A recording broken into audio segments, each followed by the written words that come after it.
So there may be lots of different Goldilocks zones. The number of suitable planets may be rather low, but nevertheless the total number of planets is so great that we still have to contend with the very large number of available places where life could have evolved. And that leads me to the final thought that I want to have on this topic of, are we alone?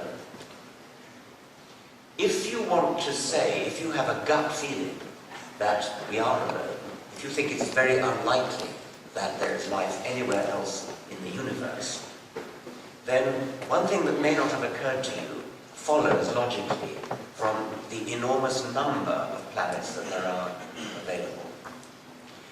The origin of life, which may only have happened once, only needed to happen once on this planet, is a difficult topic which chemists are working on, trying to discover, trying to work out models for how life originated on this planet. And so far they haven't succeeded. If you are committed to the view that we are alone in the universe, then the origin of life on this planet, on any planet, must have been a quite stupefyingly rare and improbable event. So rare and improbable that we could go to these chemists in their labs trying to work out what might have happened in the origin of life and say, you are totally wasting your time. Because what we're looking for in our theory of the origin of life is not a plausible theory of the sort that you might hope to unravel in your lab. What we're looking for is a staggeringly implausible theory. We don't want a plausible theory, because if it were plausible that life arises on a planet, then the universe would be crawling with life. And perhaps it is. All I'm saying is that if you're one of those people who believes that we are alone in the universe, then you have to stomach this rather surprising consequence that anybody who's doing research on the origin of life is wasting their time, because what we need is a very implausible theory. There can't be many examples where what we really need and seek is an implausible theory. Well, I don't think we are looking for an implausible theory, which means that I'm committed to the view that there probably is lots of life around the universe. But even so, because the number of available planets is so large, it's still possible that these islands of life are so widely separated from each other that they never have a chance of ever encountering each other, which would be rather sad. I'm now going to skip to the last chapter, chapter 12, What is a Miracle? And I'm going to return to the subject of supernatural magic.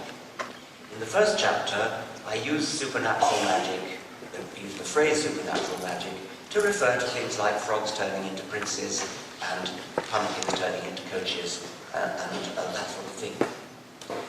But there's another kind of supernatural magic, or it's really the same kind, but it's a category that a lot of people believe. Nobody believes that frogs turn into princes or pumpkins turn into coaches. But lots of people believe that a prophet flew to heaven on a winged horse, and another one walked on water and turned water into wine, as this cartoon shows.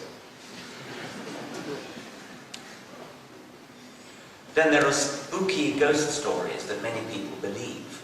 People will tell uncanny stories like, I dreamed about a long-lost friend who I hadn't thought of for 40 years. And the very next morning, I woke up and found that he died in the night. Probably all heard stories like that.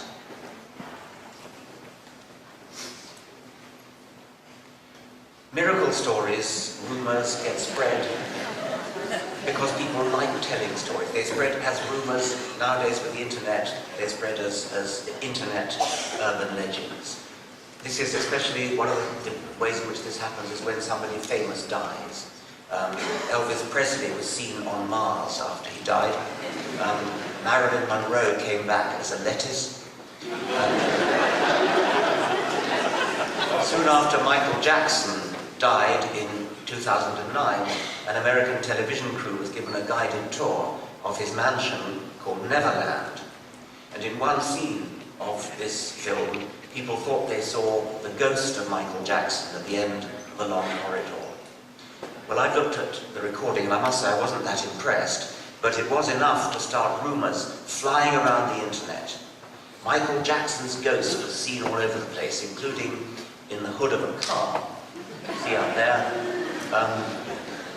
You and I will probably recognise that these are just some clouds reflected in the car, but the eye of faith can see the face of Michael Jackson, and as you probably know, the face of Jesus and the face of the Virgin Mary are frequently seen in things like frying pans and pizzas and slices of toast.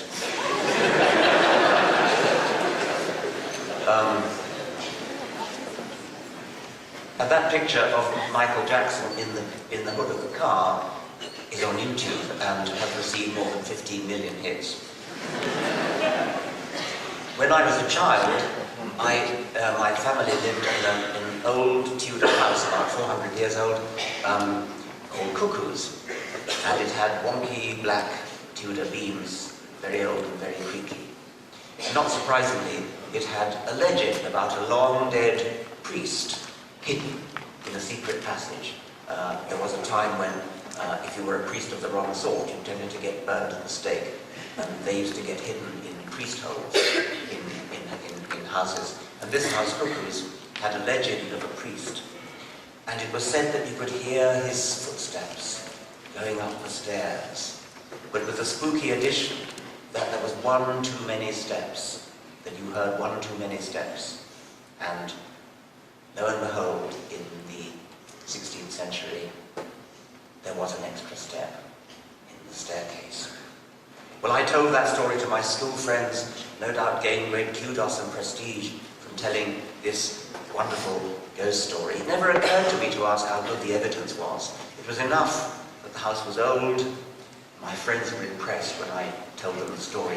People get a thrill from passing on ghost stories, and the same applies to miracle stories. If a rumour of a miracle gets written down in a book, then the rumour becomes hard to challenge, especially if the book is ancient. It becomes a tradition, and it becomes treated with greater respect for being old, when you might think it would be treated with less respect because there's been more time for it to get distorted. What about those strange stories of having a dream about a long-forgotten uncle who you haven't thought of for 40 years, and then the morning after you dream about him, you wake up to discover that he died in the night? Well, the trouble is, of course, that that sort of thing only gets spread about when it is spooky. Nobody ever says, I dreamed about this long-forgotten uncle I hadn't thought of for 40 years, and when I woke up, he had not died in the night.